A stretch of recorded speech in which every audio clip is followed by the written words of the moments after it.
Bom dia, para começarmos aqui o nosso encontro hoje. E este espaço, em particular, ele diz respeito à comunidade.dn, Advocacia Consensual, e estes encontros, eles são encontros temáticos mensais, para os quais nós temos convidado várias pessoas que hoje aqui estão connosco também.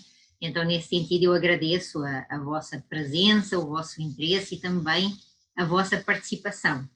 Para quem é a primeira vez que está connosco, este encontro da comunidade DN, ele pretende ser aqui uma proposta de partilha e aprofundamento não só de conhecimento, mas também desenvolver habilidades e de alguma forma já começar a potencializar aquilo que são as necessárias atitudes, sempre com valores e ética, e é exatamente isso que nós vamos continuar a aprofundar nesta necessária atividade e atuação que é a advocacia consensual. E hoje, em particular, o foco do nosso encontro, vocês já sabem, ou quem ainda se está a juntar connosco hoje, podem contactar-me aí através do chat, colocando as vossas questões, as vossas dúvidas ou as vossas partilhas.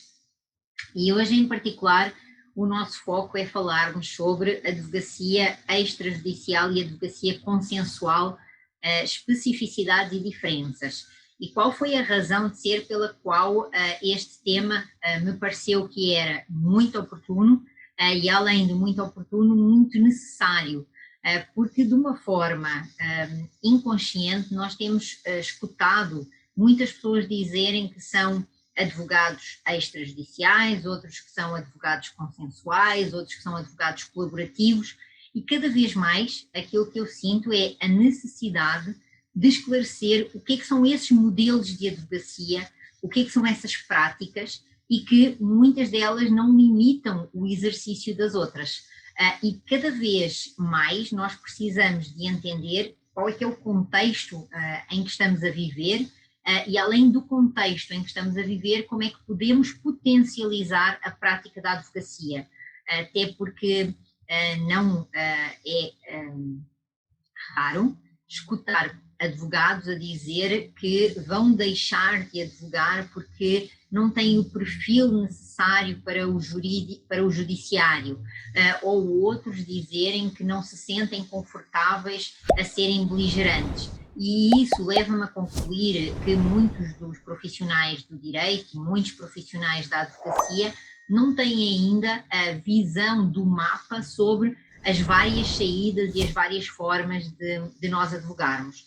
Em particular, naquilo que diz respeito à advocacia consensual e à advocacia extrajudicial, essa diferenciação, essas especificidades e também essas distinções, muitas das vezes elas parecem-me a mim que são ainda mais difíceis de entender, porque são dois conceitos que de facto eles estão muito próximos e eles até podem ser de facto confundidos ou considerados como sinónimos. E o encontro de hoje, aquilo que eu pretendo trazer para vocês e para nós todos aqui refletirmos, são exatamente essas diferenças. Todos sabemos, e aí não é novidade, que de facto a prestação dos serviços jurídicos, ela não é necessariamente, ou ela não passa exclusivamente pelo Poder Judiciário, e que se tudo pudesse ser resolvido num contexto de ausência de lida, ausência de confronto, seria maravilhoso, mas também sabemos que isso não é viável. Existem vários contextos, existem várias pessoas com diferentes personalidades e nós temos que ter esses vários caminhos, essas várias vias que temos também trabalhado de diversas formas em atenção. Por isso, é importante eu identificar primeiro, como advogada, o que é o valor do tempo, o que é o valor do desgaste emocional, o que é o valor daquela privacidade daquele cliente, entre outras questões que para ele são importantes. E aí também importa agora nós continuarmos a interiorizar que se por um lado, na grande maioria, o judiciário ainda continua de quarentena, pelo menos para parte daquilo que são os serviços jurídicos ou aquilo que é a necessidade do advogado em relação à prestação do judiciário, os conflitos e os problemas com consequências jurídicas na vida das pessoas e também na vida das empresas, de março para cá só cresceu. Se o objeto do trabalho dos advogados diz respeito a problemas, diz respeito a conflitos, diz respeito também a demandas jurídicas, isso, em princípio, significaria que o trabalho dos advogados só cresceu. E a pergunta que eu fiz, muito até com base em algumas colocações que me apresentaram, foi a constatação de que em alguns lugares, alguns profissionais da advocacia estão a dizer que vão deixar de advogar porque não têm condições para. Para esses advogados em concreto, que aquilo que eu escuto quando eles dizem isso é não têm condições para uma advocacia litigante, não têm condições para uma advocacia judicial, mas é preciso que eles entendam que existem outras propostas onde eles podem efetivamente incluir e praticar aí a sua atividade. Então, por isso é que um dos temas mais falados, principalmente nas redes sociais hoje em dia, e também até de alguma forma festejados, diz respeito ao empreendedorismo da advocacia. E aí, para esse empreendedorismo, nós precisamos de ter novas competências e, como sabem, essas novas competências, do meu ponto de vista, elas são desenvolvidas e são, por mim, não só aprofundadas, como também praticadas através do projeto A Chave para Advogar na Mediação. E isso fez com que eu continuasse a sentir o quê? Olha, mas exatamente o que é que importa quando nós abordamos as especificidades e as diferenças entre essa advocacia consensual e a advocacia extrajudicial. Porque falar de mediação e de advocacia na mediação significa nós estarmos a falar de um processo ou de uma via de resolução. Mas a pergunta é, sim, mas advogar na mediação não implica uma advocacia consensual? Sim. E essa advocacia na mediação, ela não pode acontecer extrajudicialmente? Também sim. E aí gera-se a primeira confusão, porque é possível uma advocacia consensual que ocorra extrajudicialmente, mas também é possível uma advocacia consensual que ocorra judicialmente, como eu vos vou trazer aqui para nós refletirmos juntos. E aí vem as perguntas, não é? Ou seja, para que nós consigamos ter aqui um momento de reflexão e de profundidade, eu decidi colocar aqui este nosso webinário em tom de perguntas e de explicações, porque sim ou porque não. E a primeira pergunta que eu considero que nós precisamos de colocar é a seguinte: a advocacia consensual e extrajudicial, ela é a mesma coisa? Isto é, quando eu estou a falar de advocacia consensual e de advocacia extrajudicial, elas são sinónimos e por isso eu estou a tratar da mesma forma de atuação? E aí a resposta que eu tenho para dar é que não. E aí eu vou explicar por que não. Quando nós falamos em advocacia extrajudicial, como o próprio nome indica, ela diz respeito a tudo o que é realizado fora do judiciário. E isso significa que nós não estamos necessariamente a falar em administrar conflitos interpessoais. E um pouco mais à frente eu vou até, inclusive, trazer-vos alguns exemplos para que isto fique mais claro, ok?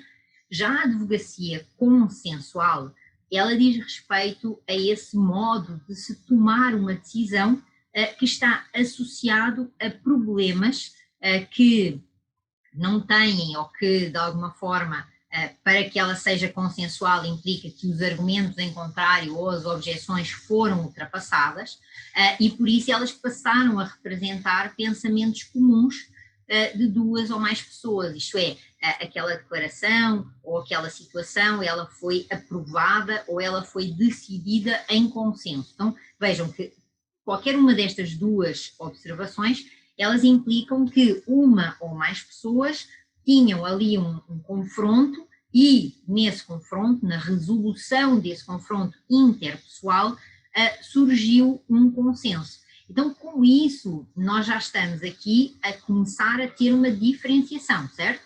Porquê? Porque quando falamos de essa atuação extrajudicial, essa terminologia que nos últimos tempos ela vem ganhando muita força, sendo, por exemplo, aquela que é exercida pelos advogados, onde extrajudicialmente, por exemplo, nos cartórios.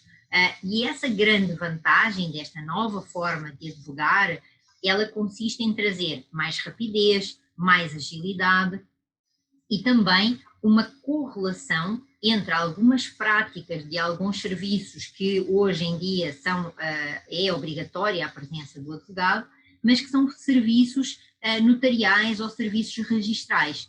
E aí nós estamos a falar de uma advocacia extrajudicial.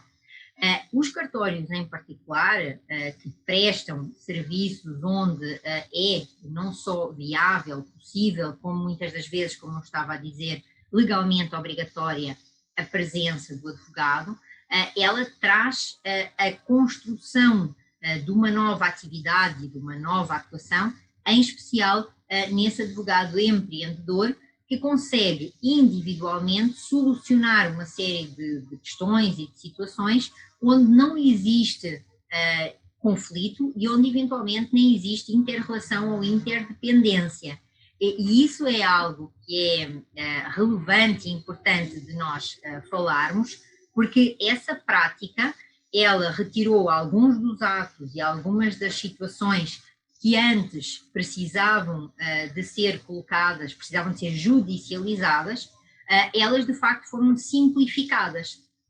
E com isso nós já estamos a dizer que essa prática, essa mudança, ela potencializou que o advogado ele precisasse inicialmente de fazer uma pergunta que é a seguinte: este ato em concreto, esta situação, eu tenho alguma via extrajudicial onde eu posso exercer a proteção do direito do meu cliente, a regularização do direito do meu cliente e que, mais uma vez eu repito, não necessariamente tem um conflito com o outro, mas que seguramente ela traz um excelente custo-benefício e com isso também uma rentabilidade para o próprio advogado, porque os seus honorários que são contratualmente definidos, eles ficam também acautelados de uma forma mais rápida com essa prestação desse serviço. Então, já temos aí essa prática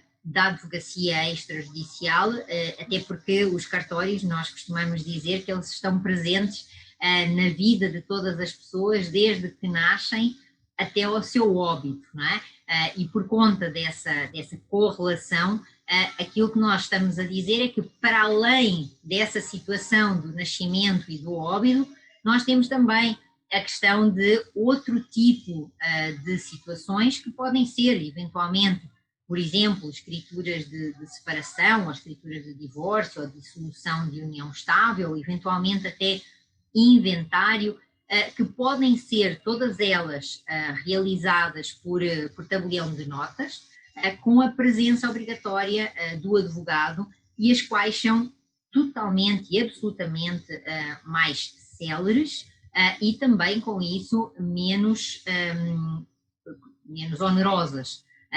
Além dessa questão, existem também, ou existem outras formas que nós temos, por exemplo, de resolver algumas situações aí mais numa prática de uma advocacia de assessoria, onde alguém chega com alguma dúvida de que não quer vir a ter problemas à frente, e hoje em dia temas como contratos de namoro, uniões estáveis, declaração quando se pretende dar um caráter perpétuo, alguma decorrência de alguma questão, tudo isso, através de escrituras públicas, podem ser situações que não só elas são resolvidas, como elas ficam muito mais fáceis de serem entendidas e compreendidas as pretensões efetivas dos intervenientes nessas relações jurídicas que se estão a construir e, em consequência, vamos evitar uma série de outros possíveis problemas ou outros possíveis danos que, se não forem tratadas devidamente, podem surgir. Da mesma forma, também o Código de Processo Civil, ele fala-nos no ato notarial, por exemplo, em relação à questão do meio de prova, em que se torna cada vez mais conhecido da comunidade jurídica, e estamos aqui a trazer o quê? Várias questões, por exemplo, factos que ocorrem na internet, conversas entre os telefones de celular, então tudo isso são instrumentos, são ferramentas que esta advocacia extrajudicial ela tem à sua disposição, e a mais recente, o uso campeão extrajudicial, que traz de facto não só a possibilidade de resolver de uma forma mais ágil, mais rápida, mas de evitar que conflitos surjam. E por isso é que ela não se deve denominar advocacia consensual, porque quando nós falamos de uma advocacia consensual, nós estamos a falar de uma situação em que já existe o quê? Em que existem divergências de opiniões,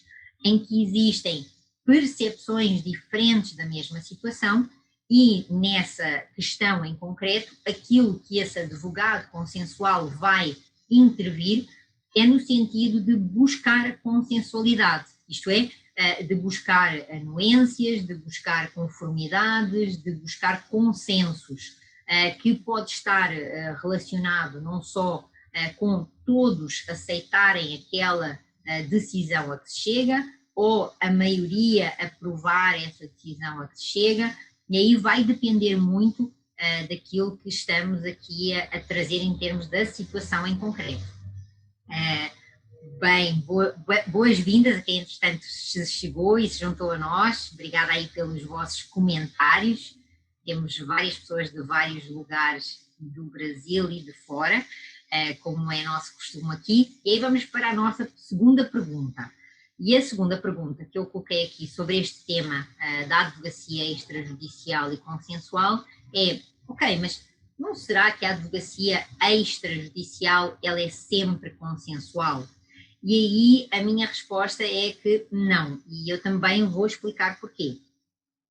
Quando eu falo em consenso, como eu dizia ainda há pouco, eu já estou a falar na existência de um conflito, ou seja, existem na advocacia extrajudicial situações que impõem ou pressupõem, ou melhor, não pressupõem nem impõem a existência de conflitos interpessoais. Então, eu vou dar aqui alguns exemplos, como eu estava ainda há pouco a falar que iria aprofundar.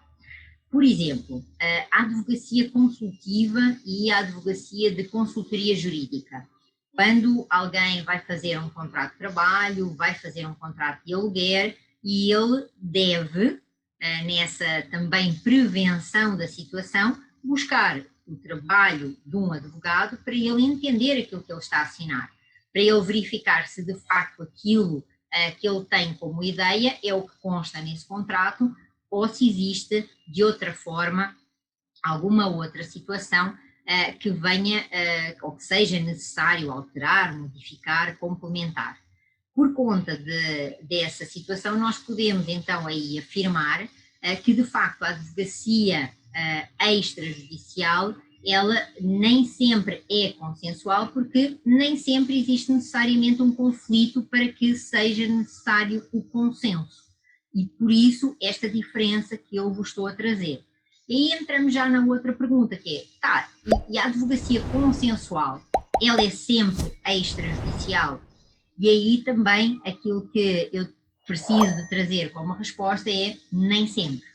E aí também explicar porque é que eu digo nem sempre. Porque, desde logo, o advogado, ele pode, por exemplo, ter tido a necessidade de judicializar por diversos motivos.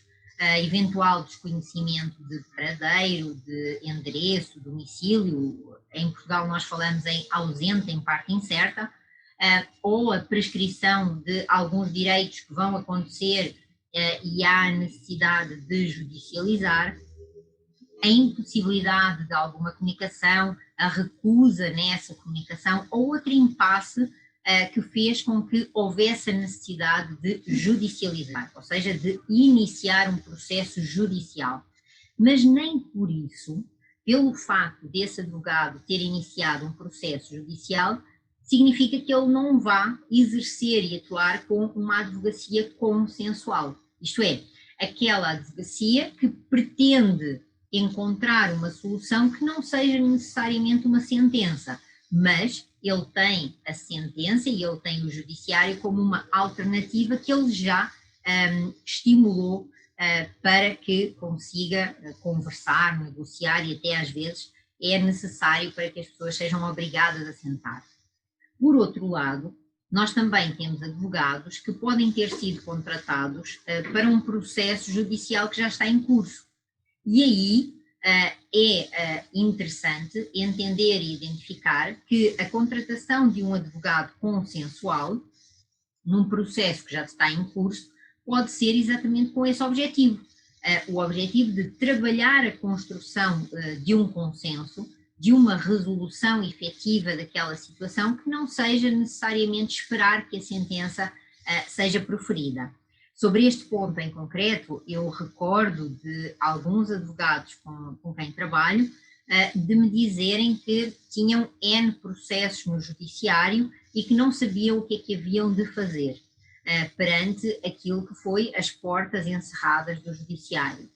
E aquilo que eu trabalhei com eles foi exatamente no sentido de eles identificarem quais é que eram os processos que eles tinham judiciais que havia alguma possibilidade de construção de consenso. E aí é necessário, óbvio, todo um trabalho do advogado consensual, mas aquilo que eu quero partilhar com vocês é que eu diria que 75% daquilo que eram aqueles processos escolhidos por ele tiveram um bom resultado em concreto. Estar disponível para identificar esses elementos, mapear o conflito, saber escutar interesses, saber escutar propostas implícitas, tudo isso são questões que são muito importantes, que são muito relevantes e que nós precisamos de terem atenção quando estamos a falar de uma advocacia que seja uma advocacia consensual, porque ela pretende aprimorar não só uma comunicação mais assertiva, mas ela também pretende trazer e aprimorar aquilo que nós falamos como sendo uma negociação que é uma negociação de ganhos mútuos, ou seja, que vai efetivamente aprofundar e aprimorar tudo aquilo que ainda não foi pensado antes. E aí chegamos à nossa quarta e última pergunta, que também de alguma forma está intimamente ligada com o tema escolhido para hoje, que são essas especificidades de cada uma dessas duas advocacias. E aí eu diria o seguinte, quando nós falamos de uma advocacia extrajudicial, estaremos mais a colocar-nos como aquela prática da advocacia de consultoria jurídica, ou seja, ela mostra soluções, mas ela não pratica efetivamente a sua execução, ou quando ela pratica a sua execução, ela diz respeito a questões individuais e não a questões interrelacionais. Já a advocacia consensual, diferentemente, ela acaba por estar mais ligada a uma assessoria jurídica que trabalha efetivamente na execução das suas ideias para solucionar os problemas identificados e, como a própria palavra refere, problemas identificados significa problemas aqui em termos de inter-relação. Então, eu diria que nós podemos desde já definir este critério para distinguir. A advocacia extrajudicial pode ou não existir essa relação interpessoal, já nessa advocacia extrajudicial, essa prática ela pode acontecer sem o tal litígio, sem o tal conflito, e para essa prática impõe-se o domínio, óbvio, de competências jurídicas, mas também de processos extrajudiciais, por norma processos mais administrativos, como sejam aqueles que correm nos notários. E aí, além dessa, também a denominada advocacia preventiva ao litígio, que também é uma prática da advocacia extrajudicial, que ela vai ser uma prática com relação à elaboração de contratos, flexibilização de cláusulas, permitindo aí, por exemplo, que os contratantes eles tenham uma articulação e uma definição do que é que efetivamente eles querem ver trabalhado e o que é que vai ser possível de ser adequado. Diferentemente quando nós falamos de advocacia consensual, naquilo que eu vos estou a trazer, e no meu entender da minha prática, ela pressupõe a existência de um conflito entre os intervenientes. E também aqui do domínio de diferentes competências além das jurídicas. Ela pressupõe desde logo competências multidisciplinares, ela pressupõe aquilo que eu denomino como sendo o domínio do triângulo do conhecimento. Quem já ouviu falar sabe, quem ainda não ouviu é o domínio sobre conflito, comunicação e negociação, mas mais do que isso, é necessário trabalhar ferramentas como análise SWOT, elaborar planos de negociação, elaborar molduras de comunicação, bom, uma série de outras questões para essa prática dessa advocacia consensual. E trabalhar a advocacia consensual implica também nós identificarmos qual a via que vai ser utilizada por essa prática da advocacia. Se a advocacia consensual ela vai ocorrer via negociação, via mediação, via conciliação, via práticas colaborativas, via arbitragem ou mesmo via judiciário, como nós vimos antes, não é? Porque a advocacia consensual, como eu referi, ela pode ocorrer judicialmente ou extrajudicialmente. Aquilo que difere é o objetivo com que ela é exercida e nessa lógica aí também a estratégia que está implícita a essa prática. Não só ver aqui um comentário aqui do Guido. O Guido diz-nos que o ideal é o advogado ter a capacidade de desarmar o que é a espiral do conflito e resolver os problemas até que as partes fiquem satisfeitas. É exatamente isso, Guido, mas uma das questões que é também muito importante é nós entendermos que quando nós estamos a falar desta prática da advocacia consensual, e em que um advogado de um dos intervenientes se considera como um advogado consensual, ele precisa de identificar que nem sempre ele vai encontrar do outro lado um advogado com a mesma filosofia, com os mesmos valores, com os mesmos princípios e com os mesmos conhecimentos, não é? Com o mesmo know-how. E aí, este advogado consensual que tem essa prática, que tem essa expertise, ele também precisa ter uma expertise, uma especialidade de, designadamente, lidar com pessoas difíceis.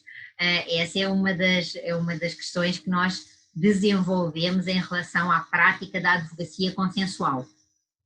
E a outra questão ainda também muito importante, diria eu, e aí em especial naquilo que diz respeito ao processo de mediação propriamente dito, e a como a advocacia consensual precisa de estabelecer um procedimento para ir para o processo de mediação.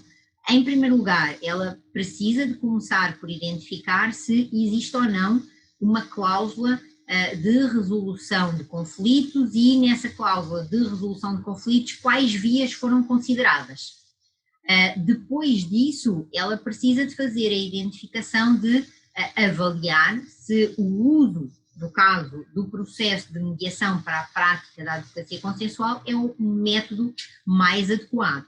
E aí vem a terceira questão, que é a escolha, não só do momento do uso da mediação, mas também a escolha de qual processo de mediação. Vai ser um processo de mediação que seja pré-processual, ou seja, antes de judicializar, eu vou solicitar uma mediação. Vai ser uma mediação solicitada já no decorrer de um processo ou vai ser uma mediação solicitada depois da sentença proferida. Tudo isso é possível, tudo isso é viável e tudo isso vai demonstrar qual é que é a estratégia escolhida por essa prática dessa advocacia consensual.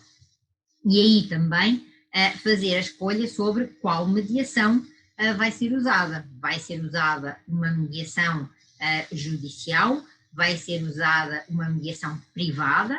Dentro da mediação privada vai ser escolhida uma mediação numa câmara, numa instituição, com um profissional contratado diretamente ad hoc.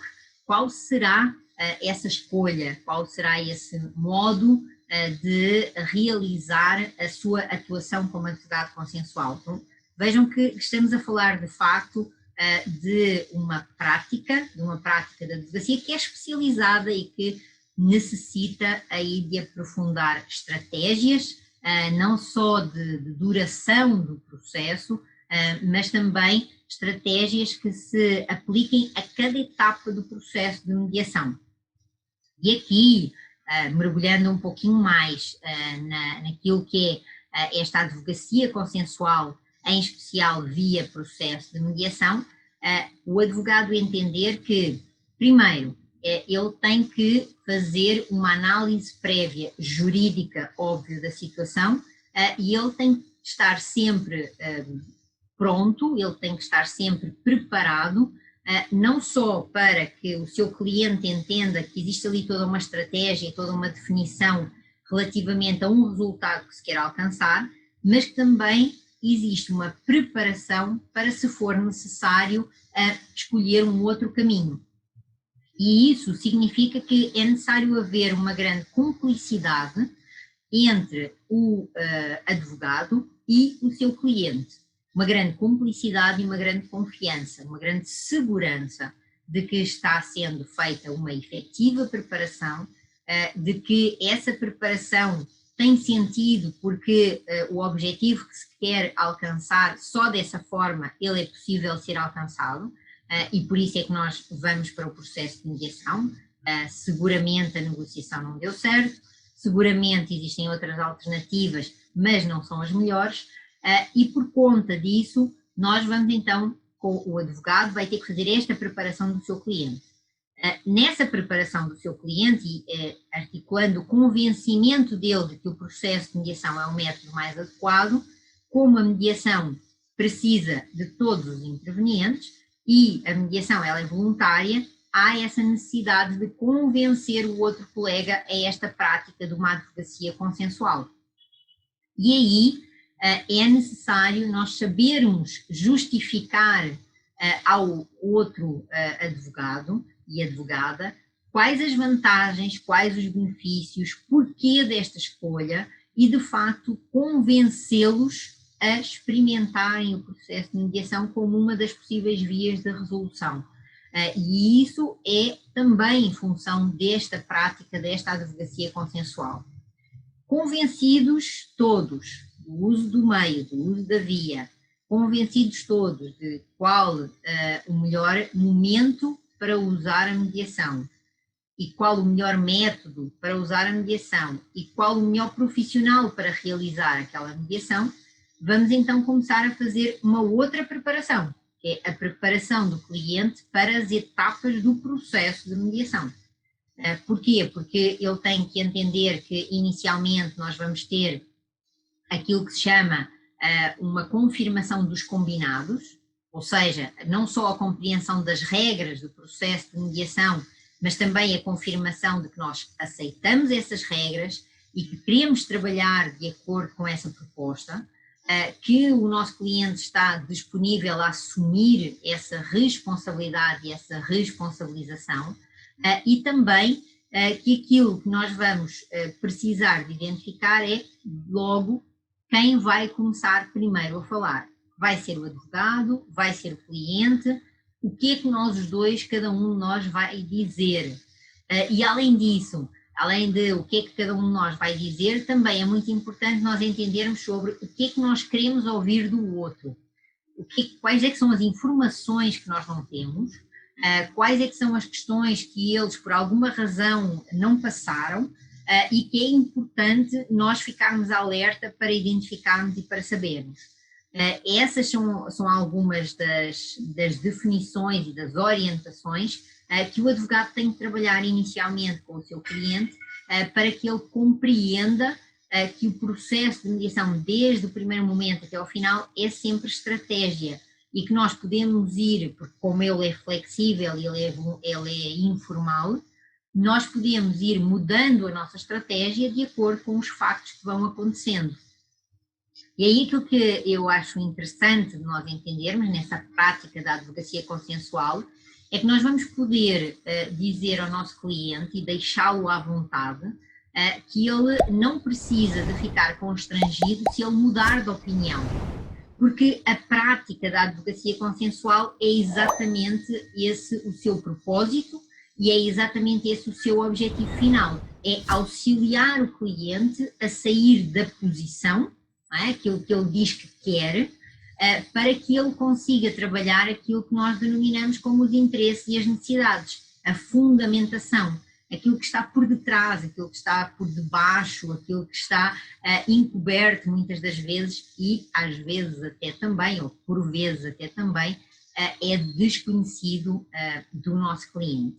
Então vejam como nós já estamos não só a abranger e a aumentar aquilo que é a visão em relação ao conflito, ao contexto e à inter-relação, integrando-a em cada um desses momentos, mas também estamos a preparar o nosso cliente para que ele não se sinta nem pressionado e também não se sinta em momento nenhum constrangido pelo percurso que o processo de mediação tiver e por aquilo que for acontecendo.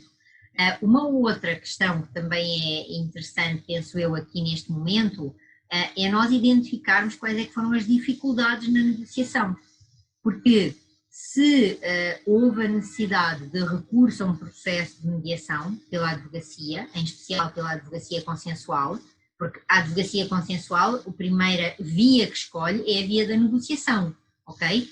Se a negociação não der certo, então ela tem outras vias que pode escolher, inclusive essa que estamos aqui a aprofundar um pouco. E aí, quando é dada a fala a todos os intervenientes, importante o nosso cliente, desde logo, saber que a sua fala vai ser aquilo que vai influenciar a construção de uma pauta de trabalho. E onde nós vamos ter de verbalizar quais é que são as dificuldades que estão sendo sentidas. Então, por exemplo, olha, nós tentámos uma negociação prévia, mas num determinado momento aquilo que aconteceu foi que os intervenientes começaram a fazer acusações um ao outro e eles não é possível haver uma comunicação entre os mesmos. Então, nós já estamos aqui a alertar o mediador que, primeiro, comunicação é um ponto sensível, comunicação é um ponto de agenda e talvez seja interessante ele ficar atento para identificar porque é que a comunicação não está fácil. Isto é, ele vai ter que identificar qual é que é a fundamentação, qual é que é a justificação desse ponto em concreto, desse tema em concreto, ele se ter transformado em algo difícil. E aí também, nesse momento em que nós estamos a fazer a nossa pauta, a nossa agenda de trabalho, que eu diria que é um dos momentos mais desafiadores do processo de mediação, porque é o começo, é onde tudo inicia. E de acordo com uma boa pauta, assim os trabalhos vão ou não correr de uma forma mais célere, de uma forma mais fluida e também vão alcançar melhor as pretensões e os objetivos de cada um dos intervenientes.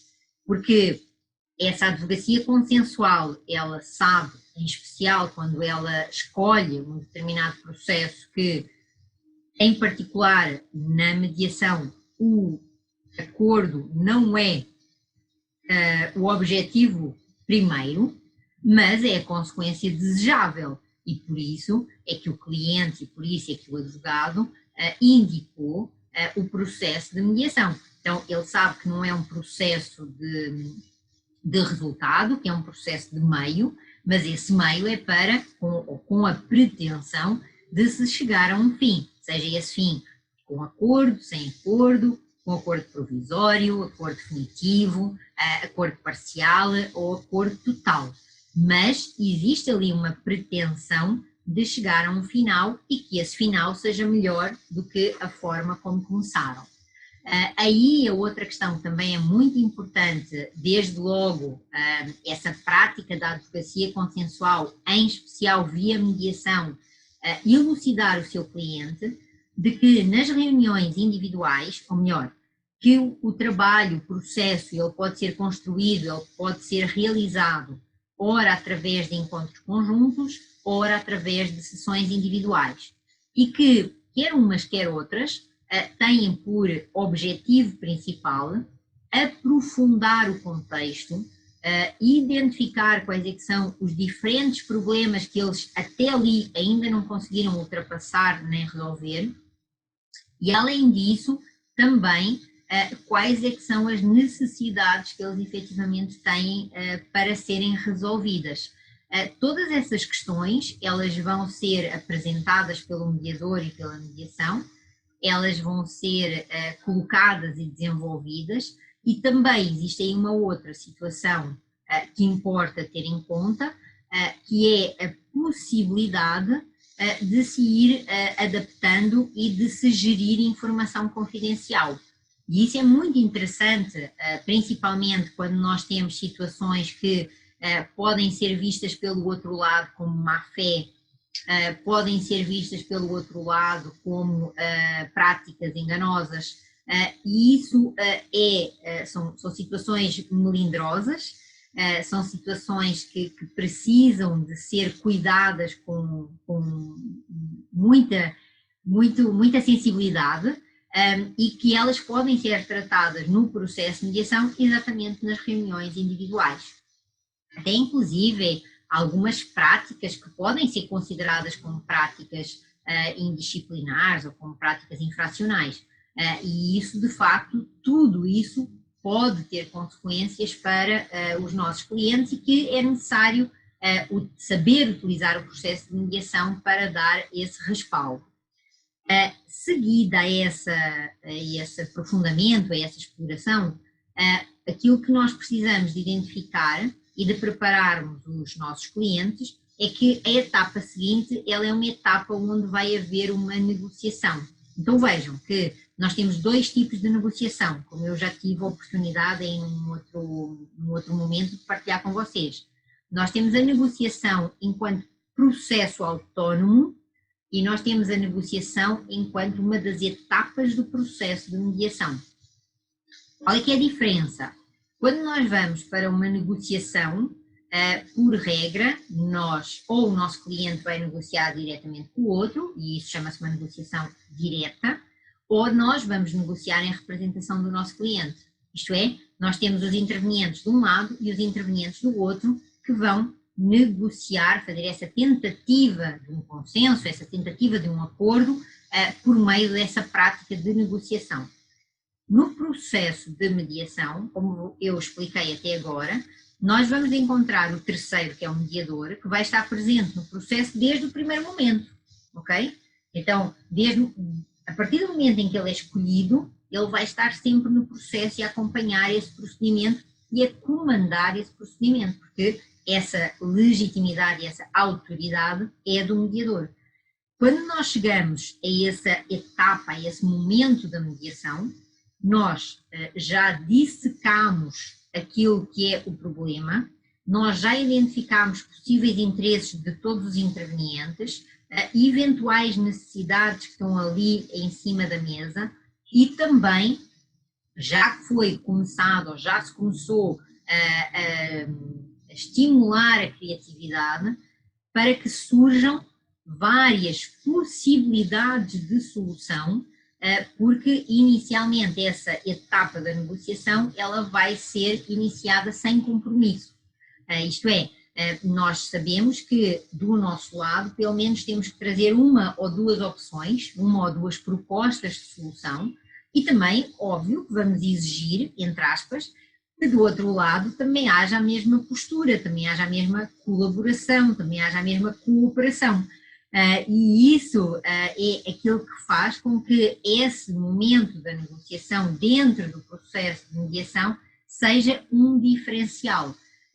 Primeiro é trazido o ambiente de que aquelas propostas, elas são propostas sem compromisso, e sem compromisso não significa que as pessoas não tenham palavra, mas sem compromisso significa que as pessoas não precisam de se sentir constrangidas ou obrigadas a fazerem o que quer que seja, só pelo facto de terem colocado a proposta em cima da mesa.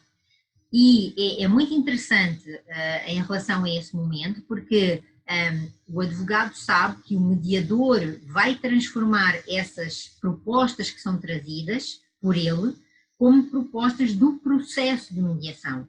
Elas não são propostas nem do A, nem do B nem do C. Elas são opções possíveis que foram colocadas em cima da mesa de mediação e que, depois de elas serem apresentadas, elas vão ser conversadas, ou seja, elas vão ser avaliadas, elas vão ser aprofundadas, vai ser aplicado ali o teste de realidade e muitas das vezes aquilo que acontece é que dessa mistura de todas essas opções que foram trazidas, ou alguma delas é aprimorada, ou começa de alguma forma a haver até quase que um Frankenstein, não é? A junção de várias peças, de várias propostas apresentadas, ou então também acontece, e não é assim de uma forma tão rara, surgirem outras opções completamente diferentes em resultado daquelas provocações que foram ali trabalhadas.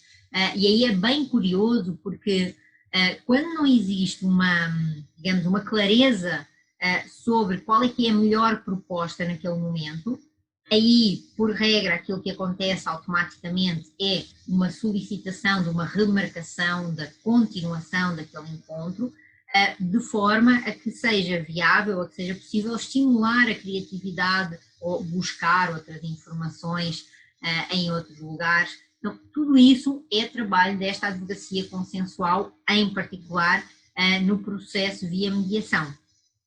Aí, terminado o acordo, terminado o consenso, encontradas soluções, vamos ver que soluções foram possíveis. Se foi um não acordo, e se foi um não acordo, então o que é que eles vão fazer? Eles decidem que vão para o judiciário, eles decidem que vão para uma arbitragem, eles vão deixar para lá, não vão fazer nada. Tudo é possível, tá? Depende do contexto e depende dos intervenientes envolvidos.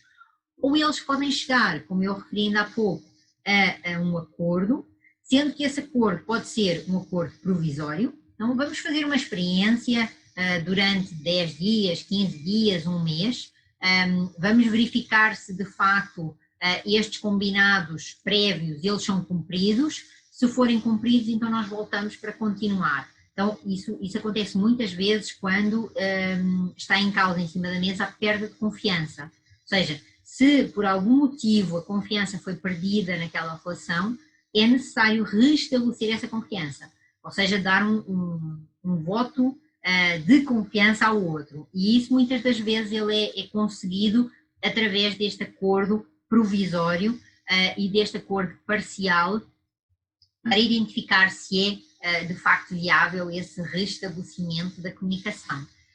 E aí esta presença do advogado e este pensamento jurídico também que ele tem de acautelar, e se não for cumprido, vai-se colocar ali uma cláusula penal, vai-se colocar ali um outro tipo de cláusula. Isso é possível? Óbvio que sim, isso é possível. É essa a função do advogado consensual. Eu recordo que em alguns processos em que eu participei aí na qualidade de advogada, muitas das vezes eu escutava do outro lado a dizer, não, mas isso é uma questão de palavra, a minha palavra é a minha honra, se eu falei, está falado, eu vou cumprir.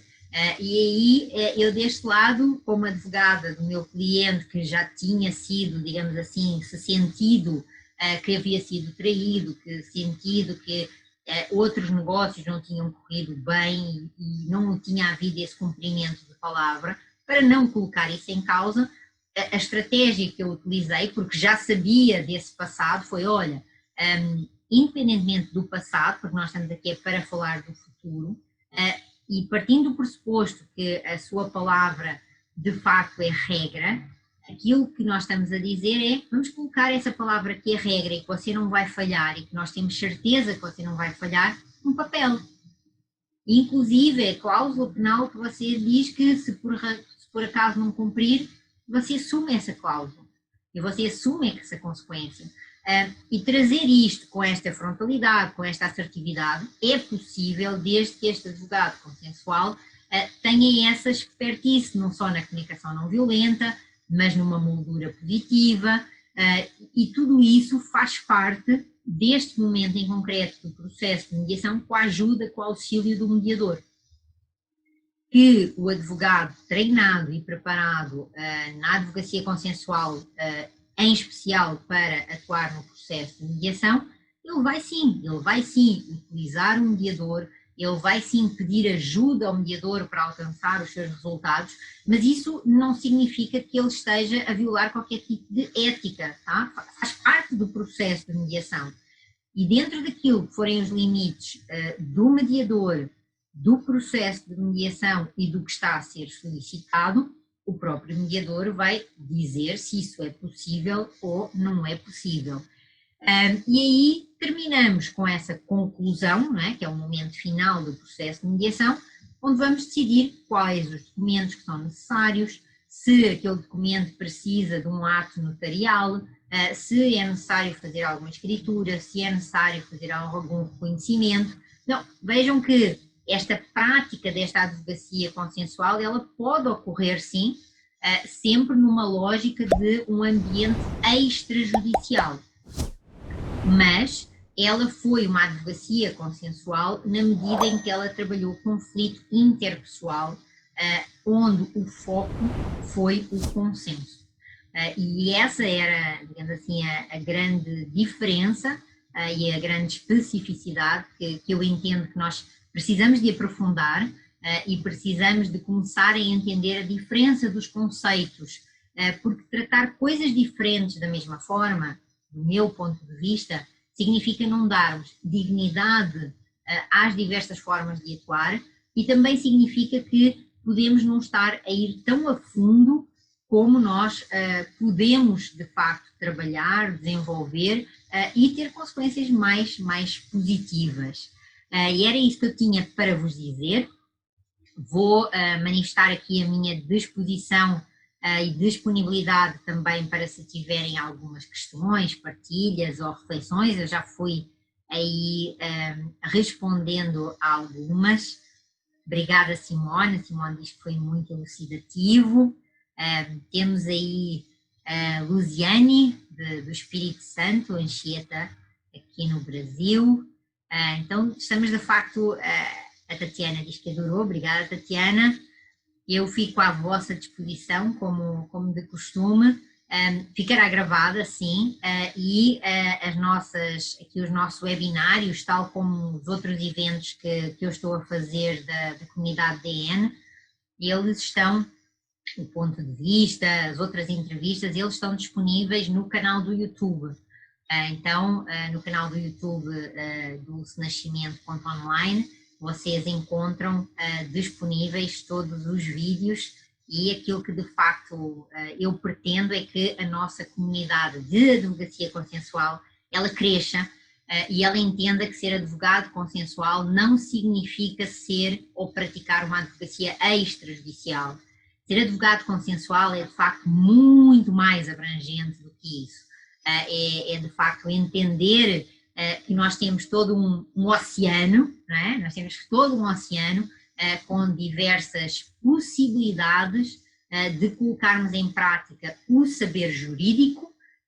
O saber jurídico ele é fundamental, mas além do saber jurídico também todas essas outras competências que são necessárias desenvolver para atuar nesta nova prática da advocacia, que é um mundo gigante, onde o novo mundo e as novas relações precisam também de uma prática diferenciada da advocacia. Eu pessoalmente acredito, já tenho muitos anos, já tenho mais de 2 décadas, que essa nova prática da advocacia é consensual e, como vocês sabem, eu tenho certeza de que o futuro é agora. E esta advocacia consensual, ela de facto precisa de despertar dentro de cada profissional da advocacia para nós não só resgatarmos aquilo que é a honra e a nobre profissão de se exercer uma advocacia, mas também de haver esse reconhecimento individual de nosco para connosco, não é? Mas também da própria sociedade para nós. Então, vamos promover essa advocacia, vamos promover essa prática. Obrigada a todos. O James também está aqui, obrigada James, Rosane, a Ilson e tantos outros que me estão a mandar aqui mensagens de carinho e que eu agradeço muito. E por isso todas essas, também está aqui a Constança a falar de uma aula no Rio. Então, aquilo que importa neste momento e que eu conto com cada um de vocês que estão aqui, tantos a participarem comigo, é que nós precisamos de entender que nós temos de ser multiplicadores, nós temos de ser esse milho que se transforma em pipoca, como eu costumo dizer, porque a mudança acontece de dentro para fora, e esse milho que se transforma em pipoca, ele depois precisa de quê? Ele precisa de ser um ente multiplicador. E cada um de vocês, eu acredito que pode ser esse multiplicador, e para isso aquilo que eu vos peço é de facto que divulguem ao máximo. O nosso e-book Via Consenso tem as várias formas do advogado consensual praticar o exercício da sua atividade, além daquilo que em termos de conteúdos também se encontra disponível nas várias redes e que eu sei que conto com cada um de vocês como tem sido até agora.